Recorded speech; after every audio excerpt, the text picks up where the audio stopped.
Sa nagapauna nga balita, mga konsumidor gin kalipay ang kapin 2 ka pesos nga iganubo sa presyo sang per kilowatt hour sang Ileco 1. Samtang kapelko may masobra 2 pesos man nga pagnubo sa electric power rate subong nga Pebrero. Si John Sala nakatutok live sa Barangay Kagbang, Oton, Iloilo. John?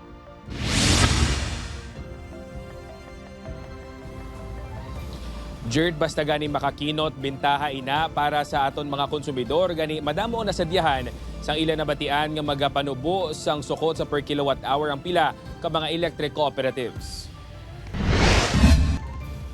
14 pesos and 13 centavos per kilowatt hour ang electricity rate sa Ileco 1 sa nagligad nga bulan. Gani naglabot sa masobra 3,600 pesos ang bill sa kuryente na day Tatay Johnny sa ilang balay kag Tiangge diri sa Barangay Pakyad, Oton, Iloilo.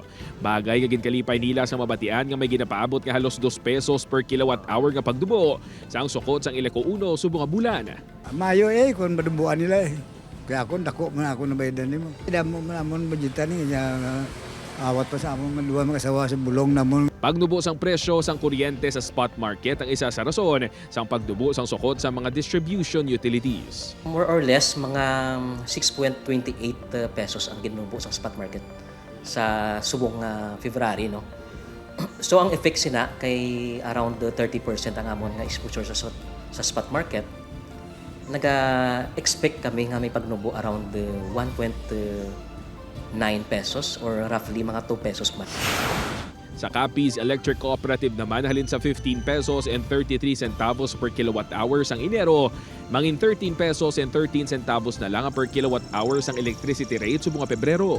Tama ka dako gidya ang drop sang amon nga billing, meaning ang cost dala sa electricity sa ginabakla namon.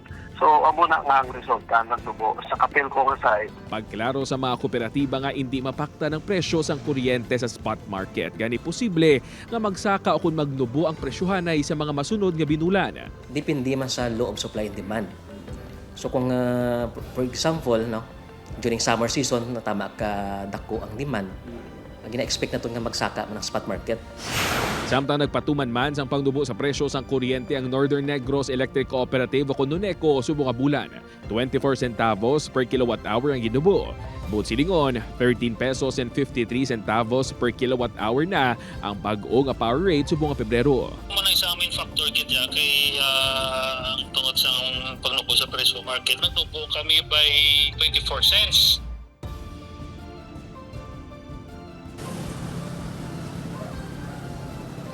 Jerd, bangod unpredictable ang presyohanay sa spot market, ang mga electric cooperative sa karon ang nagapangita sang alternatibo nga renewable source ang energy. Kaangay na lang sang Ileco 1 nga nagapangita sang solar power alternative sa pagsupply sang kuryente sa ila area. Jerd? Madamo ganyang salamat sa detalye, Kapuso John Sala.